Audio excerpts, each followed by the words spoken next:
Melissa Crook here from the Field Podcast. On this week's episode with our good friend, Dr. Fanny Laboulanger, Worthy Just Because You Are, the ways to engage are as follows. Have you considered how your relationship with yourself and how you feel about yourself impacts your ability to fully experience pleasure in general and through your sexual health?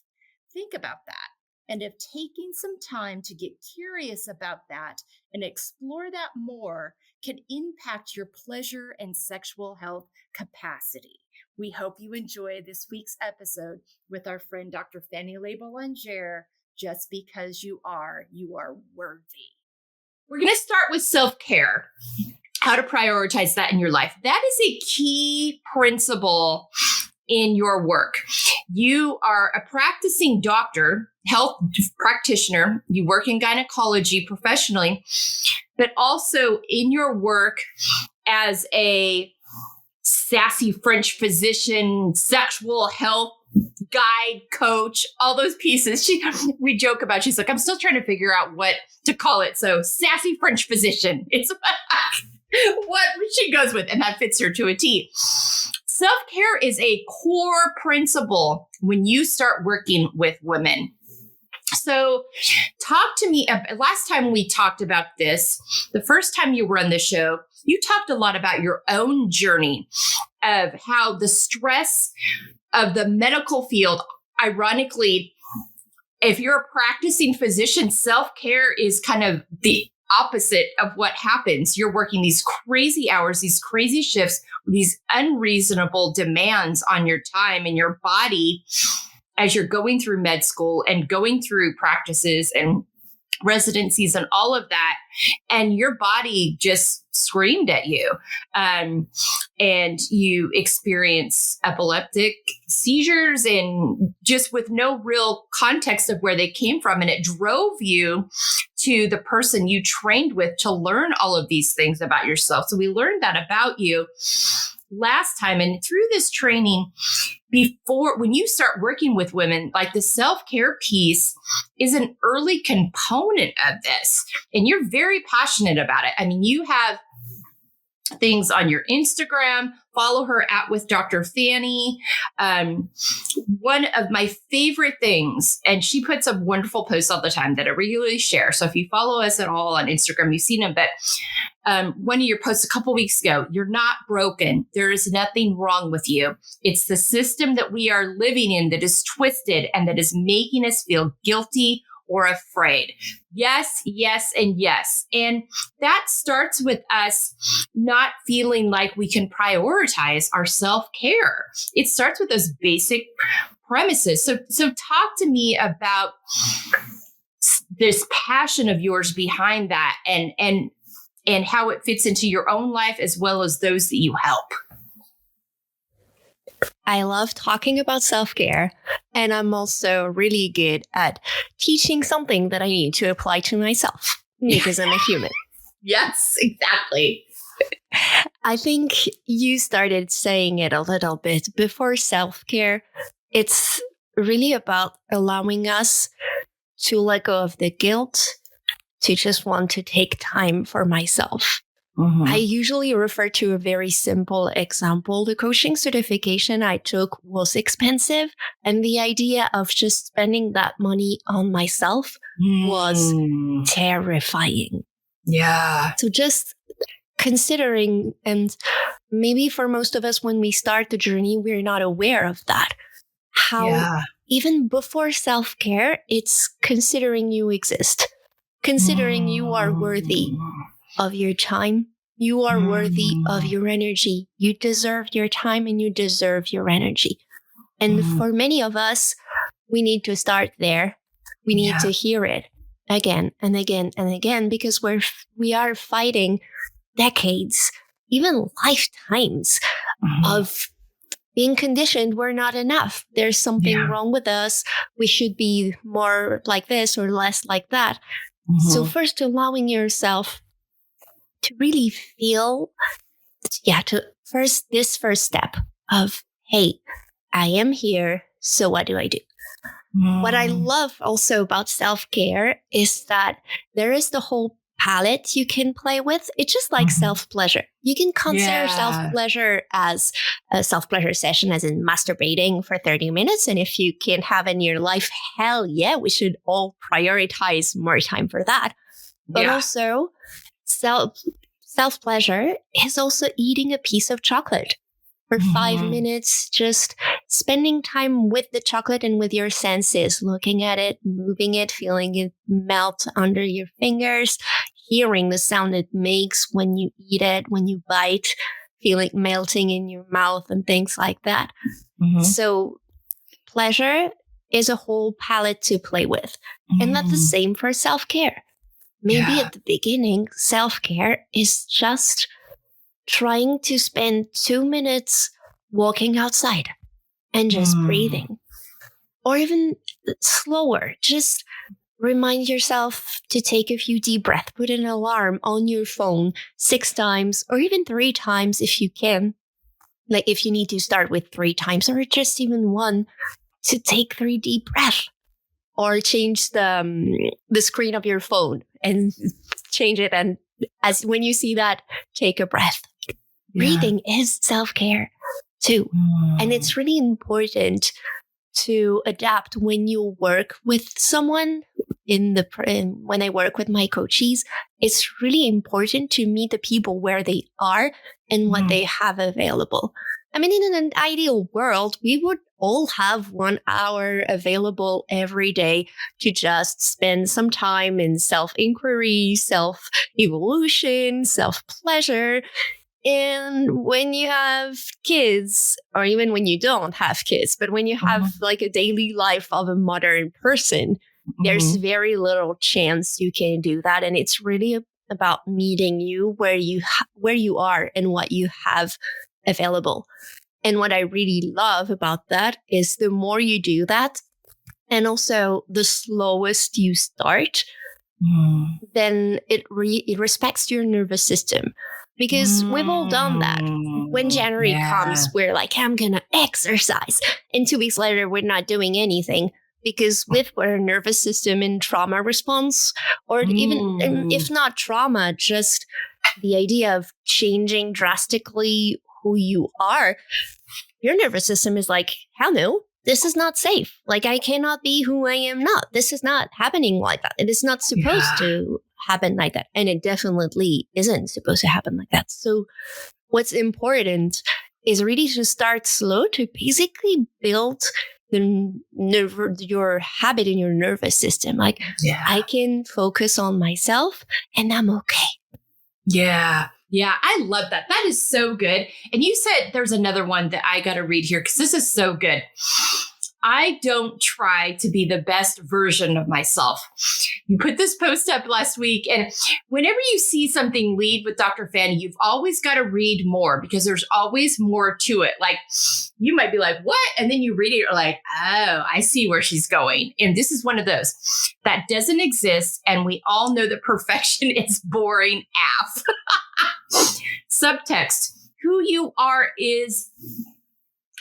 so many times we hear that when we're trying to be the best version of ourselves, it sends the message that who you are is not enough. You're not doing enough.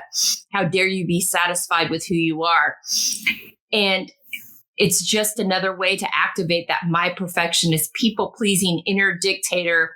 And I don't need that. And just the way you pointed that out, and you mentioned about books. I have enough books that are supposed to help me do that, and I'm still not that. So it might not be the right goal. And you've got when you put this up in the comments, you've got save your wallet because it's a very efficient marketing strategy and it doesn't work. In the end, it's more about showing your own BS the door and giving yourself grace when it comes back instead of adding something better because we're already whole, aren't we? What are you trying to leave at the door? You are very passionate about this. You are very passionate. You always close when we're on radio shows with the fact that you are enough as you are, as you show up today. That's one of my favorite things that you stand for. And I love it because that's how you approach yourself. That's how you approach your work.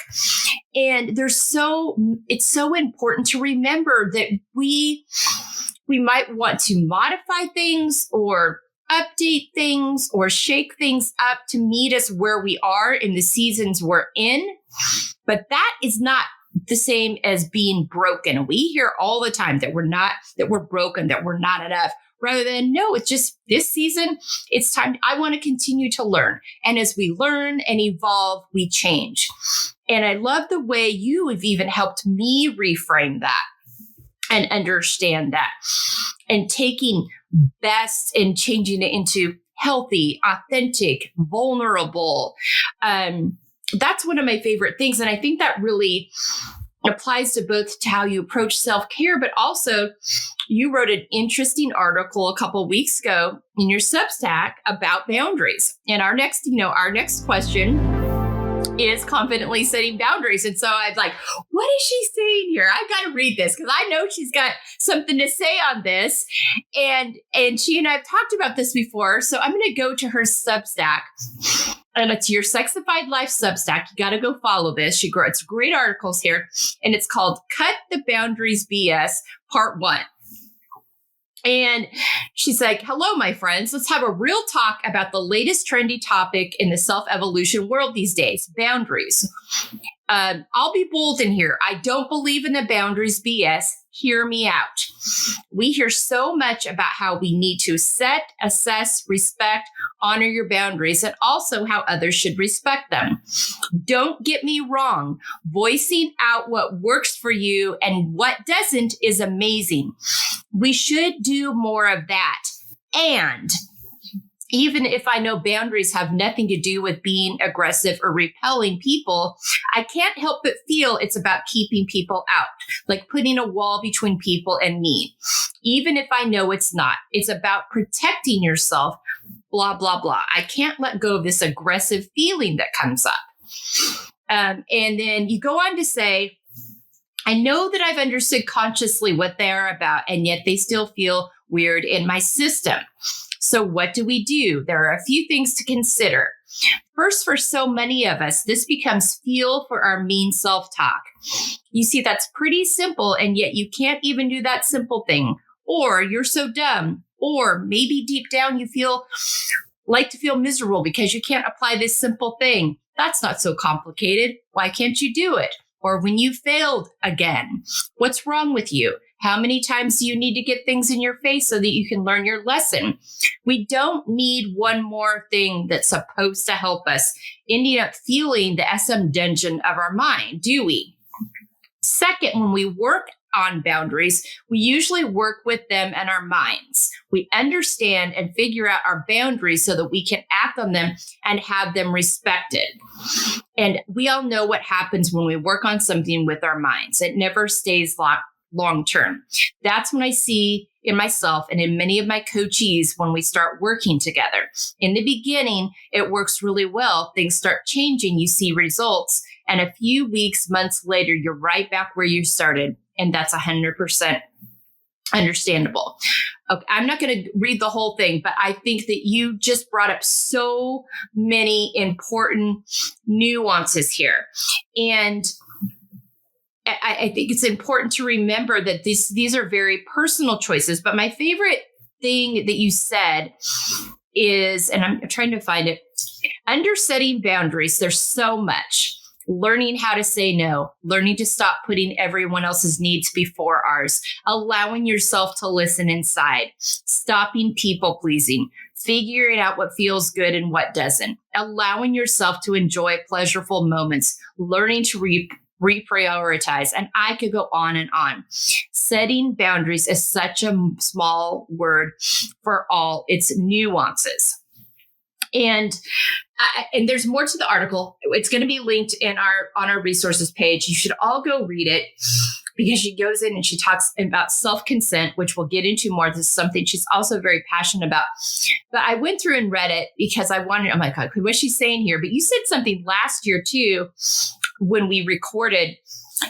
You've got to get your body involved. You've got to get your whole self involved in this and pay attention to that. And so many times we try to do these things with our minds and we don't bring our body along with us and listen to her and pay attention to her. So talk to me about when you decided to write this article. What was there something specific that triggered it? Because I think you and I have talked about too, even within talking about self-care, I'm very specific on what I get into when I talk about that. I'm very specific to introduce guests on here by their character traits because self-care is one of those flash words that's out there right now.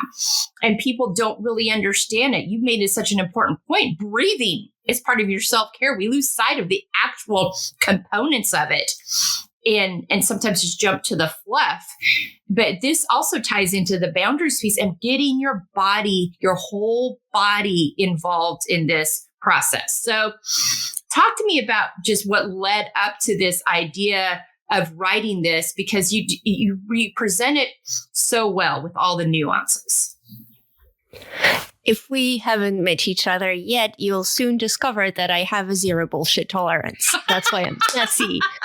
That's why I am who I am, because I spent thousands of euros in self-development programs until a loved one said to me with a lot of love and compassion, but also very abruptly, so you're doing all of this work on yourself and you're still miserable. What are you doing actually? And that started the journey of, okay, I need to have a look at what is actually happening.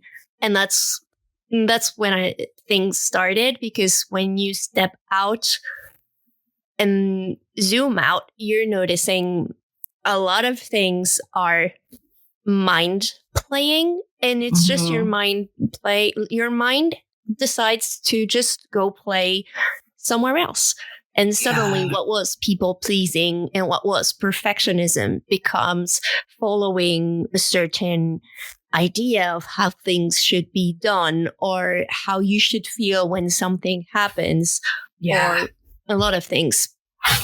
And so I started, also a few things that helped me start having doubts is when I had like an hour morning ritual and an hour evening ritual, and I was like, I have only me and my partner to take care about. I have no kids. How do people who have kids deal with that? Yeah. And also like everybody says you should write affirmations. And I'm like, yeah, I can write I love money and money loves me. But if everybody's is doing that, how come we're not millionaires? This is... This is an example of yes, I love that. It's so true, though. And I am with you on the affirmations piece, because if you don't authentically, I think when you're trying to conjure up things that we've been told we're supposed to be doing, if it doesn't come within you, if it doesn't feel authentic to you, it's just words. Definitely. I also want to acknowledge that this is a very static and bold and also kind of not narrow-minded, but like strict-minded way of doing things. Yeah. Of course it can work, and there are so many things at play that go beyond that. I'm just wanting to share where this zero bullshit tolerance comes from. And I really felt, or maybe that's just my Instagram field, I don't know. Yeah. But what I saw at that moment is how there are trending topics in the self-development world. When you navigate this world, there are things that you can see. And at that moment, it was about boundaries. Everybody talks about boundaries. Yeah. And so as I mentioned in the article, I always felt weird about them, and part belongs to me. And at the same time, I was like, this is not how it's supposed to be. There's so much complexity under that. You can have quote unquote boundaries issues because you don't know how you feel inside. But you can also have quote unquote boundary issues because you're a people pleaser. Yeah. You can have boundaries issues because any X, Y, or Z reasons. And it's very like this umbrella term of boundaries issues really makes me angry. And I'm angry at self-development generalizations that are not actually helping us. Yes. And even more, when you think about it, at its core, self-development is so simple. I didn't say easy. Definitely not. But at the core, it's about learning to love yourself. And when you start in deep self-hate, that's where I was and where I still am way more often than I'm ready to admit. There is this release of so many things so that you can come closer to self-love. And to be 100% honest, I'm almost 100% sure this is the journey of a lifetime. And even if you do a ton of work, there will always be things that you can play with to get deeper in this self-love journey. And I couldn't see how, there was this thing that I couldn't articulate until I realized, yes, but if we focus on what is actually true, so on what is the self-love, when you increase self-love, when you raise the volume, suddenly you don't need to that's one of my favorite things. And I think that really applies to both to how you approach self-care, but also you wrote an interesting article a couple of weeks ago in your Substack about boundaries. And our next question is confidently setting boundaries. And so I was like, what is she saying here? I've got to read this because I know she's got something to say on this. And she and I have talked about this before. So I'm going to go to her Substack. And it's your Sexified Life Substack. You got to go follow this. She writes great articles here. And it's called Cut the Boundaries BS Part 1. And she's like, hello, my friends. Let's have a real talk about the latest trendy topic in the self-evolution world these days, boundaries. I'll be bold in here. I don't believe in the boundaries BS. Hear me out. We hear so much about how we need to set, assess, respect, honor your boundaries, and also how others should respect them. Don't get me wrong. Voicing out what works for you and what doesn't is amazing. We should do more of that. And even if I know boundaries have nothing to do with being aggressive or repelling people, I can't help but feel it's about keeping people out, like putting a wall between people and me. Even if I know it's not, it's about protecting yourself, blah, blah, blah. I can't let go of this aggressive feeling that comes up. And then you go on to say, I know that I've understood consciously what they're about, and yet they still feel weird in my system. So what do we do? There are a few things to consider. First, for so many of us, this becomes fuel for our mean self-talk. You see, that's pretty simple, and yet you can't even do that simple thing. Or you're so dumb. Or maybe deep down you feel miserable because you can't apply this simple thing. That's not so complicated. Why can't you do it? Or when you failed again, what's wrong with you? How many times do you need to get things in your face so that you can learn your lesson? We don't need one more thing that's supposed to help us ending up fueling the SM dungeon of our mind, do we? Second, when we work on boundaries, we usually work with them in our minds. We understand and figure out our boundaries so that we can act on them and have them respected. And we all know what happens when we work on something with our minds. It never stays long term.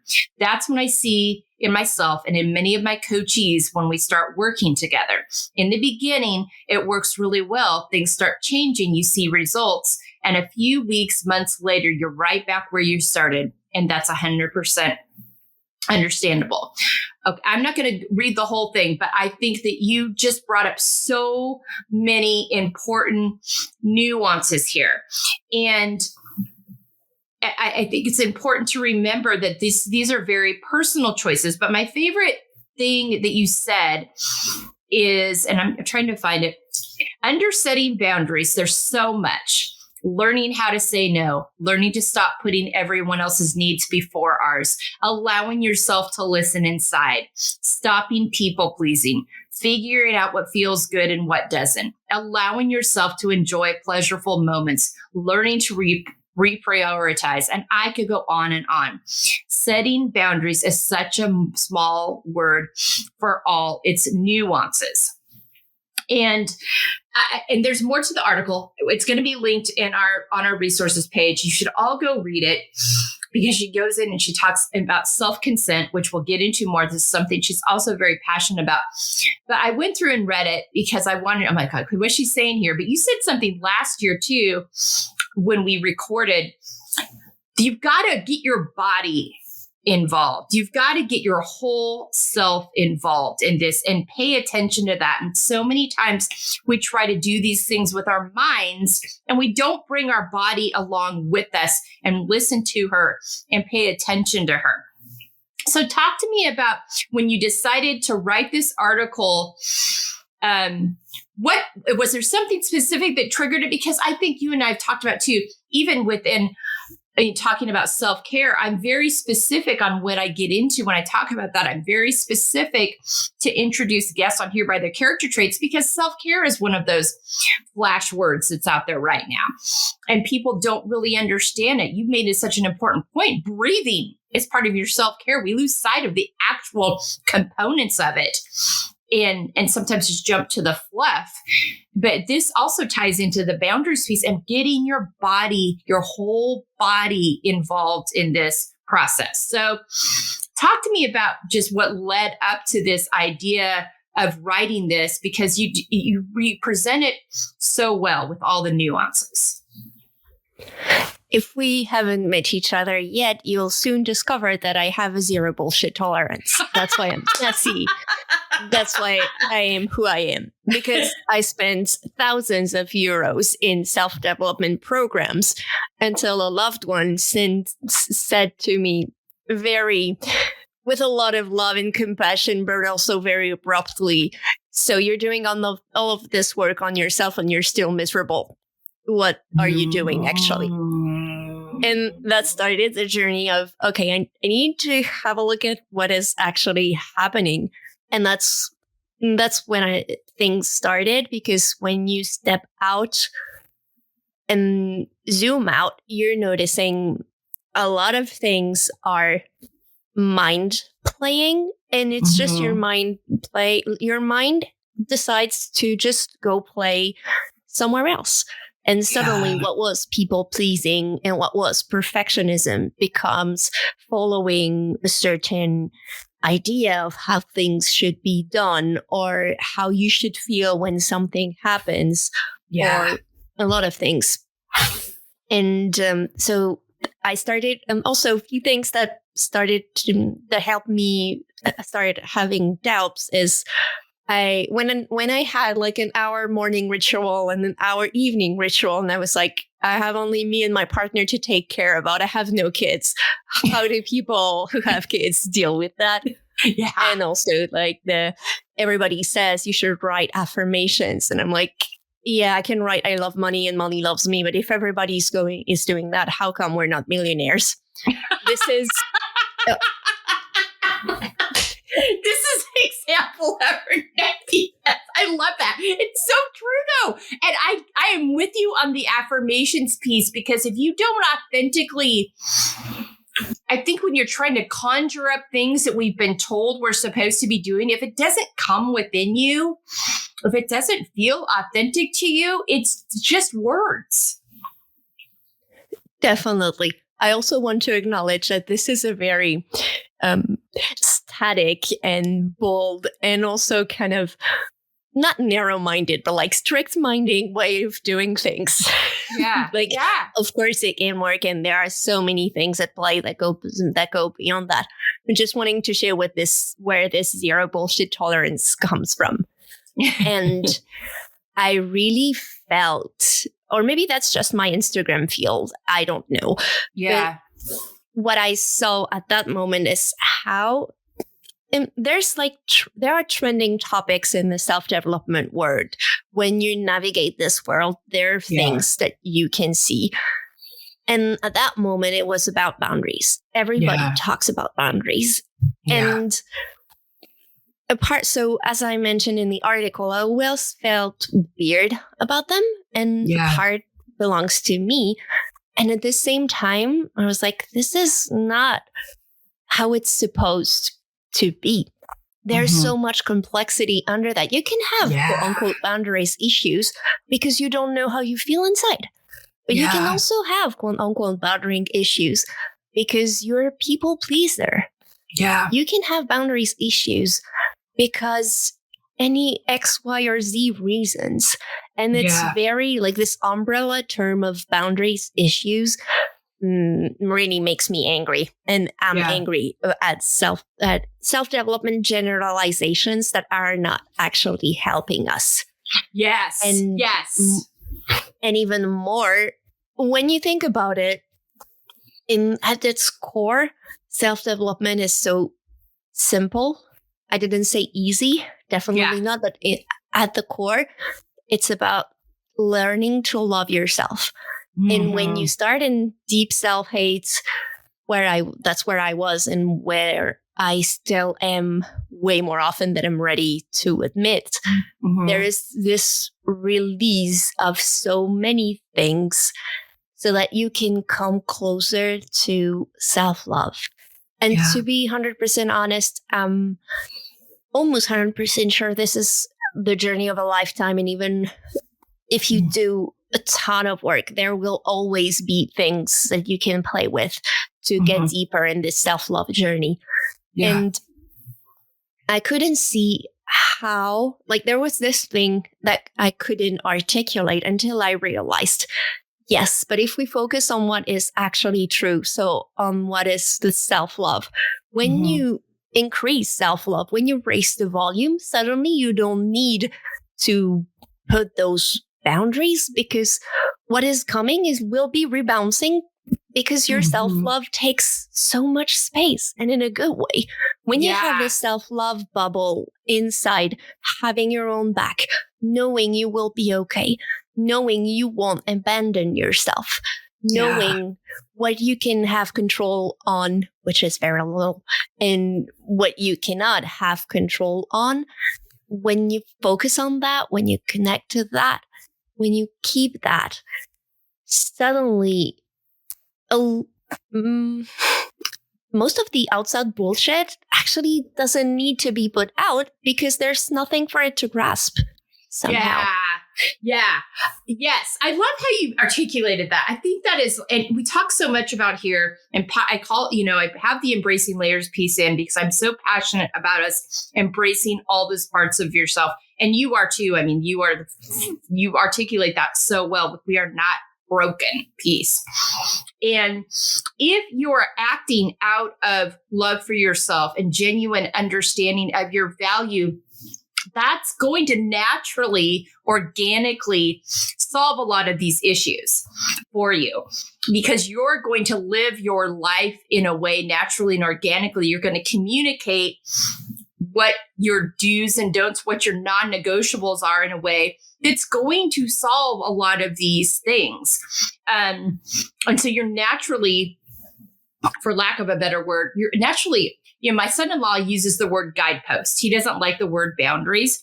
So he uses the word guidepost. But those guideposts, those ways that you show up in the world are going to just organically create this space for you because you're acting from your love and your value. But you bring up a great point when you're coming from a place, when you haven't dove into that people-pleasing side of yourself, when you haven't dove into that perfection side of yourself, that codependent relationship side of yourself, you got to start there and really start unpacking that and healing that and bringing that up to speed to that value piece. And then from there, you start organically living in a way that boundaries are naturally set just because you're living your life that way. You're not necessarily going to somebody and saying, I'm setting these boundaries with you. You're just communicating in a way of like, these, I please do not say that words about me. Those are not things that are kind and honoring, or please do not speak in that tone, whatever it is. Or I'm not going to be giving my time to this place anymore. It doesn't honor my value. Those are, you're just going to naturally show up in that way. And I think So I really love the way you've attached the nuance and described it, which is why I always go in and like, okay, I got to read what she said here because there's more to this story. And there always is. So thank you for that. And always bringing that nuance to the conversation and always bringing it back to that value and self-love piece, because everything stems from how you feel about yourself, and how you will show up in the world stems from there. And it's going to be very difficult for you to keep up any healthy practices for yourself if you don't first believe that about yourself. It all stems from that pace. Going into taking care of our emotional health as much as our physical health, our mental health, our sexual health, you have a very clear understanding of the connection that you've seen it in your own life with your own body.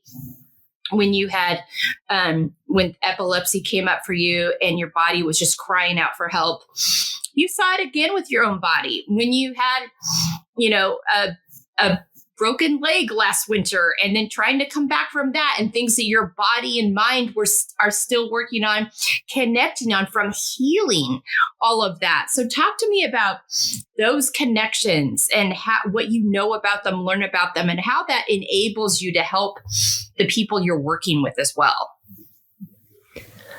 I think what is... let me gather my thoughts for a second.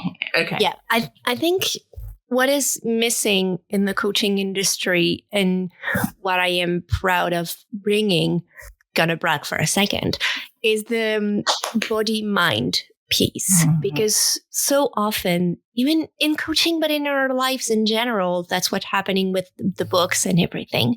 It's mm-hmm. about our mindset. It's about mm-hmm. figuring things out and changing things.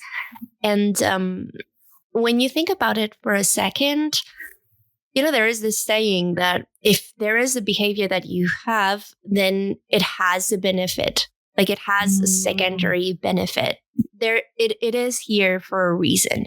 Mm-hmm. And the coaching methodology that I studied and that I use is considering all of these as quote unquote living parts of ourselves. Mm-hmm. So that we have our body. My body is cold, hot, my ankle is broken, my arm is bent. We have our mind. And there is this subtle intersection between both, where you will feel tingling. You will feel some cold, but a different cold. You will feel some tension. A tension that has, whether it's the tingling or the tension or everything, that has very little anatomical explanation, like things that you will feel that have no anatomical explanations, at least not that we know yet.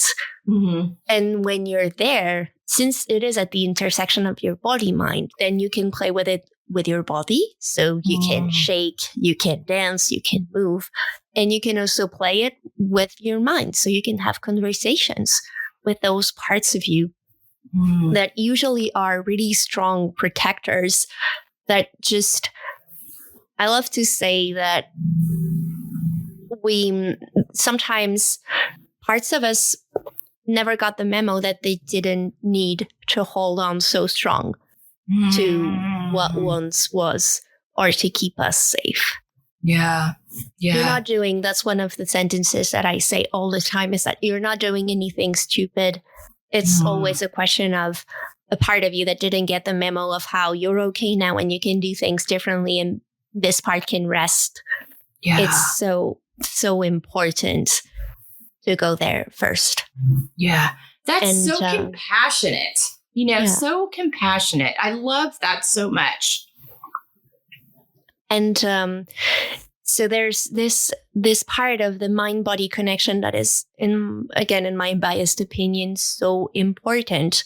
Mm-hmm. And when you think about it, that's what's happening at a societal level too, how often we are on our screens or in our heads, and we tend to just forget our bodies. We don't move, and even if we know we're supposed to eat 5 fruits and vegetables a day and have 30 minutes of walking every day and things like that, it's really, I think what changed for me in my personal life and in my personal work is how I is when I brought my own body on board with me, because I have always been great about understanding what was going on.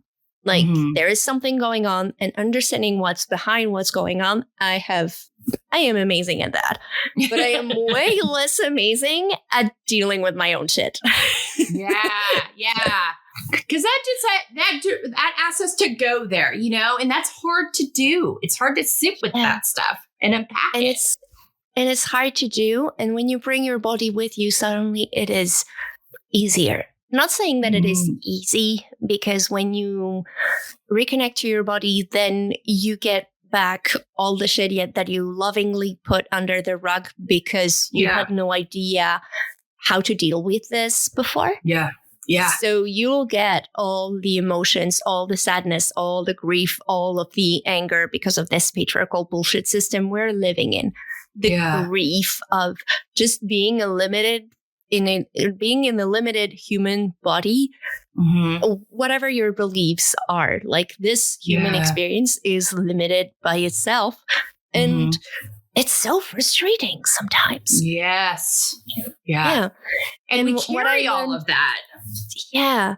And what I learned from my personal experience is that at some point, you cannot do one without the other. Whether it's with the epilepsy or with my broken foot from 6 months ago, I had to do EMDR for this. Like, my therapist said, this is PTSD, right? Like, it's not a complex one. It's not a hard thing that you will have many issues for years to come. But you're hijacked with thoughts about the accident. You feel your ankle shrinking while you are walking down the stairs, and you feel it visually shrinking. So that's PTSD. That's all. And it was actually so humbling and also so confusing about how, like, we're just talking about a broken foot. How come it comes with PTSD? And she said something really interesting, saying, like, people can have PTSD from nightmares and suffer for 20 years. Wow. And sometimes you can undergo what your beliefs are. Sure. Some people might just feel that in the end, it's just a question of experiencing human limitations, because whoever has designed this game or play has a weird idea of thinking about things. Yeah. But when you think about that, it's so important to notice where we are, and to understand the nuances that are going there, and how we have little control over them. And it's also okay to have little control over them, because your values may change. Your why may change because you thought the why was that. Yeah. And maybe, if I take my personal example with my business, I was like, I'm going to be a sex, love, and relationship coach. Hell yes.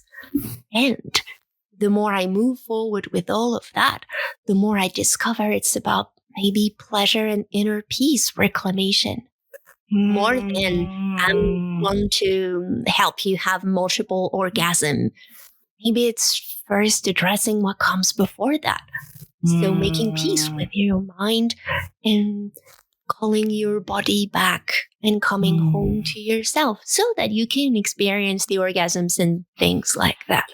Yeah. So noticing that this why can evolve, and also acknowledge that sometimes, contrary to what is said, that if your why is strong enough, you will never doubt. Yeah, your why can be strong and you will doubt, or you will be tired, or you will be sick, or you will just want to watch Netflix because, Bridgerton season 3, finally. Yeah. Exactly. Exactly. And you just want to you're just going to binge that 3 or 4 times before the next 4 parts come out in a couple of weeks. Oh, I love that. Yeah, it's just the nuance and honoring that and paying attention to that. And I think it goes back again to listening to your body, because when things are out of sync with that why and that values, you're going to feel it, so go back and look at it. Is it really in alignment with where you actually are? Or in which goes nicely into living out of your own expectations versus others. We are given this script from very early on, especially as women, of what we should expect out of our lives and how we should approach it. And you learned in your journey, what wasn't working for you, where that collided. And you're very much a proponent, without even verbalizing, of living out of your own expectations. Going back to your no bullshit policy, continuing to learn that the grace and compassion that we have for ourselves and living that way. You talked about how you've learned what your practice actually means and where you actually need to start with that inner peace, that self-love, so you can authentically enjoy these other parts of pleasure without forcing things or without just expecting things to happen, without bringing the rest of your body along with you. That your sexual health is part of your health journey. And you talk a lot about consent, not just with other people, but with yourself. So you really kind of, I would imagine, when you are working with women and talk about them this way, this might present an interesting expectations conversation with them. So talk to me about that, because I think you do expectations really well just by how you live. First, I want to acknowledge something about listening to your body that might be a little bit counterintuitive. Again, nuances. I mean, The more I grow up and the more I study, the more I'm like, I have no idea of anything. Like, everything is so much more complicated. It's so unique to each person, Yeah. What is pleasurable for one is not for another. I mean, what feels authentic for one doesn't feel authentic for another. So yeah, so many nuances. Definitely.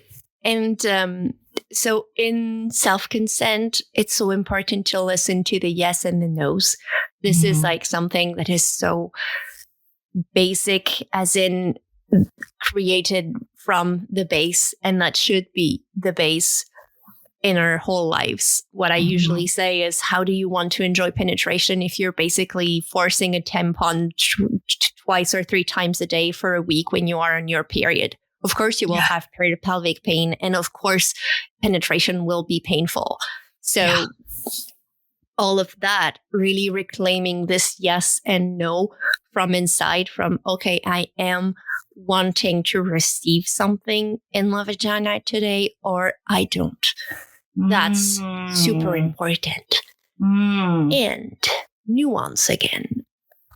We can have the tendency, myself included, to, when we connect to our bodies,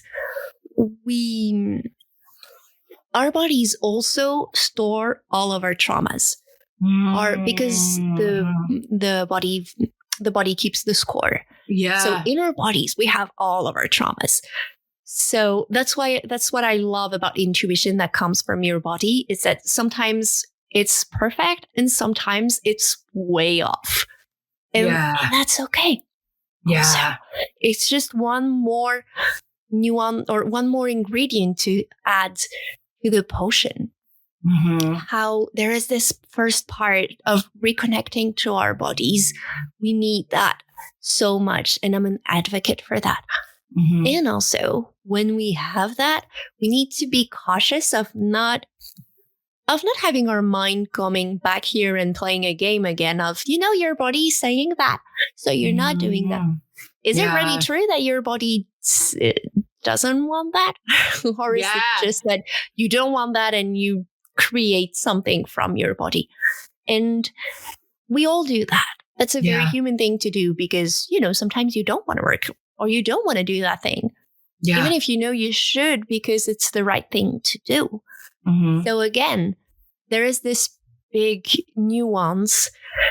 And also I want to acknowledge that for so many of us, before going to the nuance, there is this whole reconstructing, reconnecting first, because we tend to be so numb in our bodies, in our emotions, so disconnected. Then we need to recreate that connection first. And then we can spend some time being like, am I just, making excuses and things like that? Well, no, it's not about that. Just this second step of not losing my train of thoughts again. But the second step of not using our bodies or what we feel in our bodies as an excuse. Yeah. What I like to say is that's what I do, like in my coaching work as well, is that, do I feel bad enough so that I don't go and have my consultations? Yeah. This is like something that is helping me. There is this fine line of, I don't feel good, but I'm going to show up, and I don't feel good because I need to rest. I need the timeout. And also acknowledging that sometimes you can't have the timeout, and sometimes you can't because you really cannot, and sometimes you can't because your mind is telling you that you cannot. So it's really learning to play the nuanced game of, I am listening because I'm learning to listen to you again, because I haven't listened to you for a long time.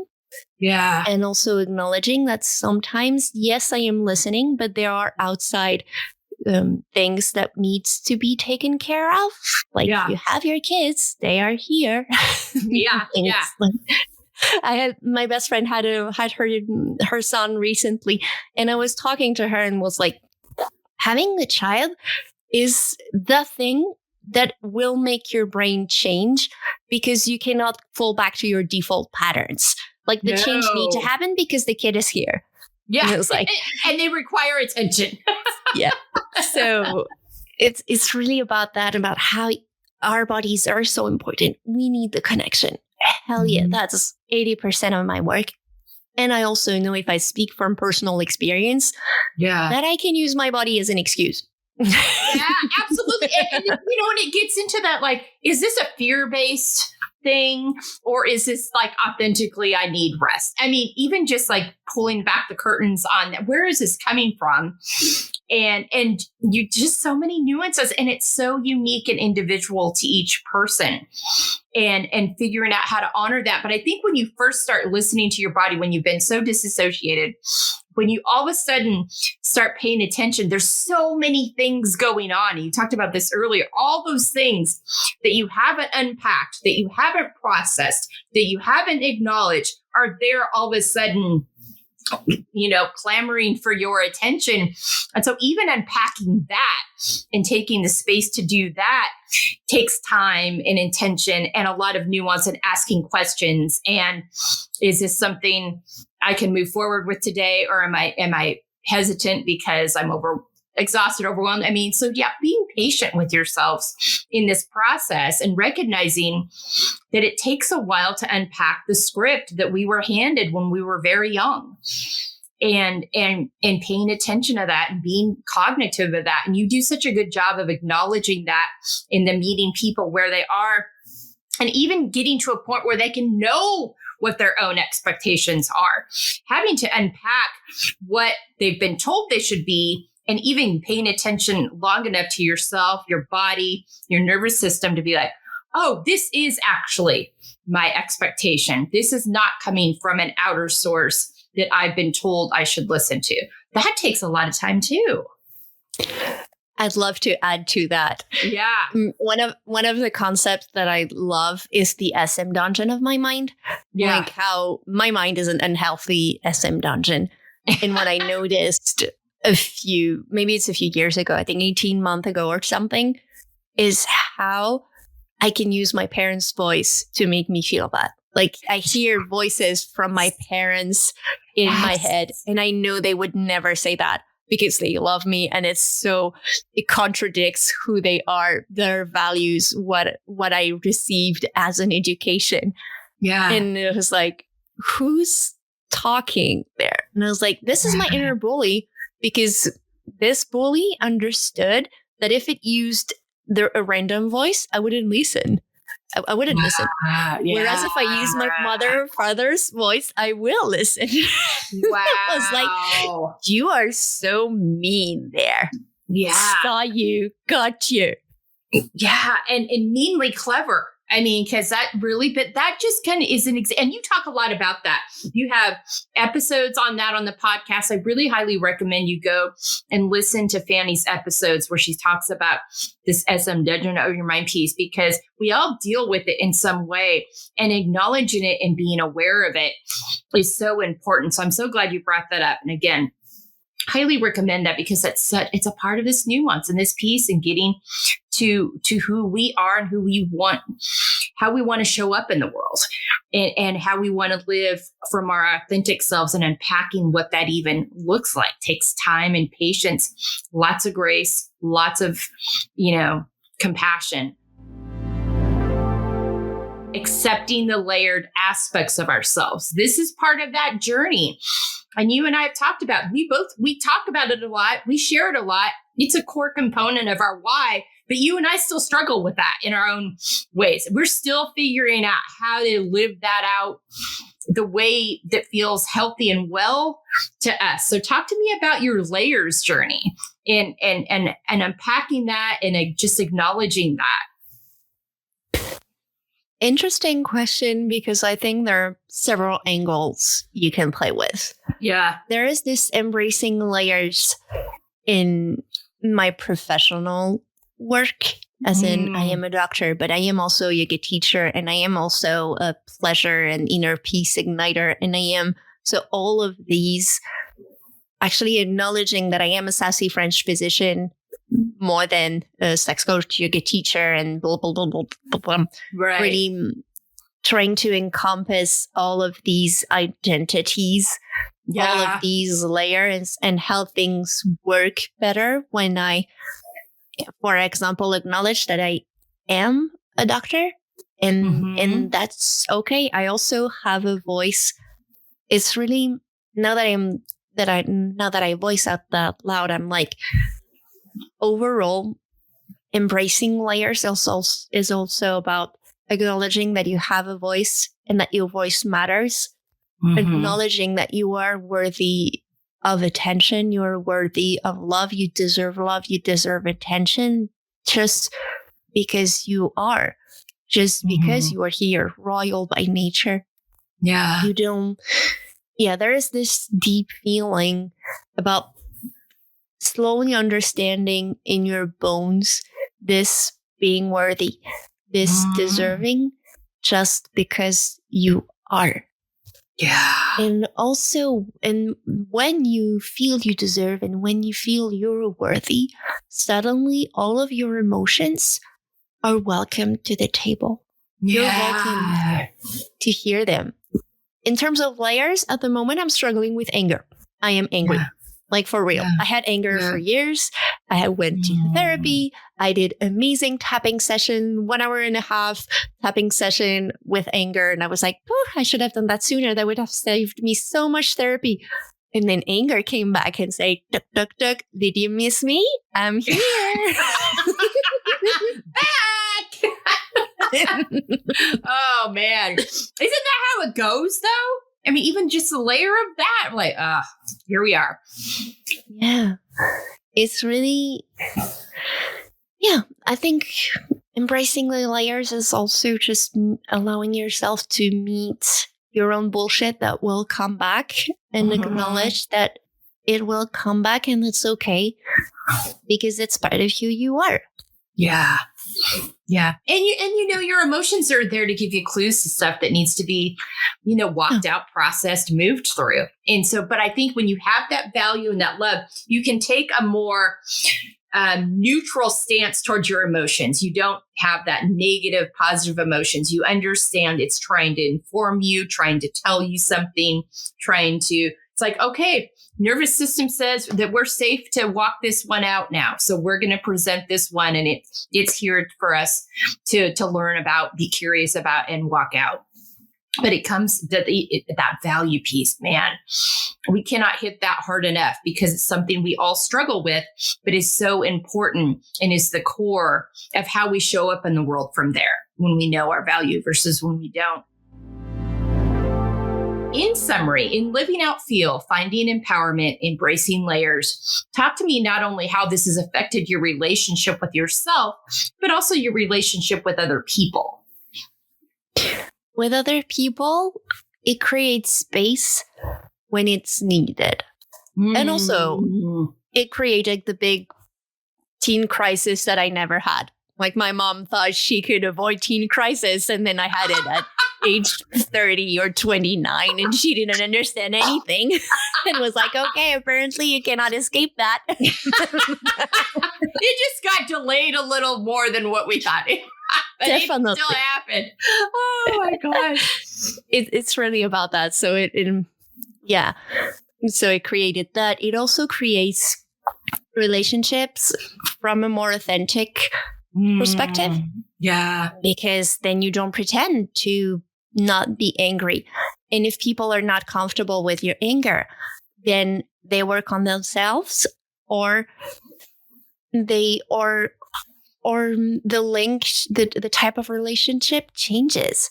And that's okay. And that also doesn't mean that we don't need to like take care of others or take others in account. Absolutely. There's a difference between taking others in account and suppressing how we feel and how we and what we say. Mm-hmm. I remember not so long ago, I was so angry after a horse riding session because the instructor just did something like really that I didn't like, and I was so angry. You know that moment when you're like, this is the button that has been pressed, and all of the anger that you have been sitting on forever is just pushing out loud. Yes. And there was this woman in my class who was like, just calm down. I was like, no, I'm not calming down. Like, this is wrong. I am angry. Maybe I'm too angry regarding what actually happened, but I'm angry and I'm not going to calm down. Yeah. So it also helps when you embrace your layers. It also helps people embrace them, theirs, but also just be a mirror in a sense. Yeah. How I was so angry, and apparently she was not comfortable with anger, and I was not angry at her. Right. Just so, yeah, it really. And in the end, it's so, as we mentioned, it's so nuanced and so specific and so personalized that I think more than that, when you embrace your layers, you're discovering all of the nuances and layers of others. Yeah. Instead of operating from a place of who you thought you were and how you thought you should believe and how other things they should believe and blah, blah, blah. Yeah, no, that's a really good point. I love that you pointed that out. Also, I want to go back to the anger piece and the fact that she was probably uncomfortable with anger. Women have been told since time began that it's not proper, polite, kind for them to show and be angry. We've been given this false narrative about anger when actually anger is a great motivator. It's a clue that something is happening that your value system is colliding up against. It doesn't feel right for you. Now, what you do with that is, you got to figure out ways to process that in a meaningful, helpful way. But anger itself is not bad. Anger is not a problem. It's not something to be suppressed. It's not impolite. It's not unkind. I mean, it can be expressed in an unkind way, but at its core is not unkind. And it is something that we need to start allowing because what happens is when you don't, talking about explosions a little bit earlier, you're going to get to a point in life where something is going to set you off. And it may not even be a huge deal in the big look at the world, but it's that last straw. And all of that unprocessed anger is going to at some point come boiling out, whether it shows up in an explosion, emotionally, physically, verbally, whether it shows up in your body as an ailment or a sickness or a problem. But we have to get rid of this notion as women that it's not okay to be angry. And I think that, you will notice so many times because of that stigma, when you do express that you're angry or show that you're angry, you'll find out real quickly the people around you who are not comfortable with that and have not, addressed that, gotten the memo, whatever the case may be. But I feel like I'm so glad you brought up the anger piece a couple of times because it's okay. And it's good. And it's part of the emotional bank that we have, that we were given to let us know something isn't right. Yeah, definitely. And also, would a man, I like to consider, like, how is considered a man who's angry and how is considered a woman who's angry? So double standard. So you. Yeah, exactly. Because it's one of those many double standards that we deal with, but that's a big one. So I'm so glad you brought that up. Thank you so much for that. We're down to the rapid fire. Name 5 activities that nourish you. Breathing, meditating, that loves. Sleeping is amazing. I think taking a walk outside, making myself a cup of chocolate, and sometimes, reading a good book and also watching Bridgerton. Yeah, exactly. I know. Me too. I'm with you on both of those. I both read a good book and watched Bridgerton this weekend. You can do both. All right. 5 words on how you want to feel the next 6 months. Aligned. Yes, aligned. But I want to feel joyful. I want to feel pleasure. I want to feel vocal and loud. I want to feel expansion. I want to feel sassy. Yes. I want to feel podcasting too. Yeah. Yes, I love that. Oh, so good. I love that so much. All right. So podcast audience, Dr. Fanny already has a resources page on our website, but we're going to update that resources page to include her Substack work as well. So you can already find many of her resources, her podcast, where you can follow her on socials. Highly recommend you follow her Instagram post. She just has such smart posts on there. Listen to the podcast. She talks about so much. This whole sexual health thing is a fully embodied, multi-layered experience. It's simple, but it's complicated, and I mean that in I know that just sounds like a contradiction, but you've heard her talk about today. You've heard us talk about today the layers to that, being able to really authentically enjoy your sensuality and what pleasure looks like for you starts with so many other things first. The self-love, the healing of wounds, the consent, all those things. And she addresses all of those things really beautifully. She's also a regular contributor on a radio show. You can go back to our embracinglayers.com radio show page. And many of her episodes have been archived already. You can listen to them there. Also watch her future radio shows because, again, she's a regular contributor. She just brings so much wisdom to us and so much nuance. And I'm so thankful to get to work with her so closely and so regularly because I just learn from her all the time. But tell people real quick, in case they're new or they haven't gone to our website before, all the places they can find you. So if you want to find more zero bullshit tolerance, I think the best way is on Your Sexified Life, available on your favorite podcast platform. And keep the Y at sexified because I'm French, I misspelled it, I liked it, and I kept it. And it does set it apart. It's very good. And also, so you can find my Instagram. It's at with Dr. Fanny. It's FANNY.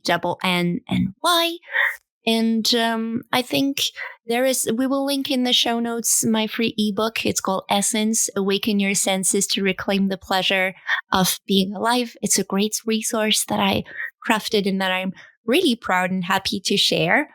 And I think that will be all. Thank you so much for being here. All right. And thank you so much, Melissa, for having me. Oh, I love having you back. I feel like I could have you every week and we could just talk about all kinds of things. Because you just have so much wisdom and knowledge and just a continual learner. And I always enjoy our conversations and learning from you.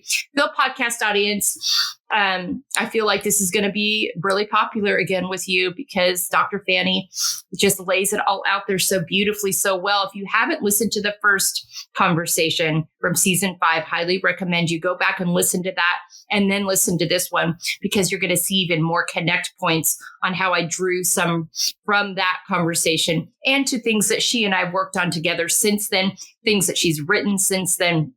It'll really all bring it all together. But thank you so much, my friend, for joining me today from France. It is just past breakfast time for me, and it is dinner time for Fanny. So we're gonna let her go do that. But thank you all for being with us today. Reclaim yourselves. Figure out who you are. Know that you are valuable. You're worthy from the day you were born. There is nothing wrong with you. You are not broken. But also within that, continue to be a learner, continue to be curious. And that will lead you down the paths of being involved and caring about the things that feel most authentic and healthy to you. And with that, take great care of yourselves and have a great week.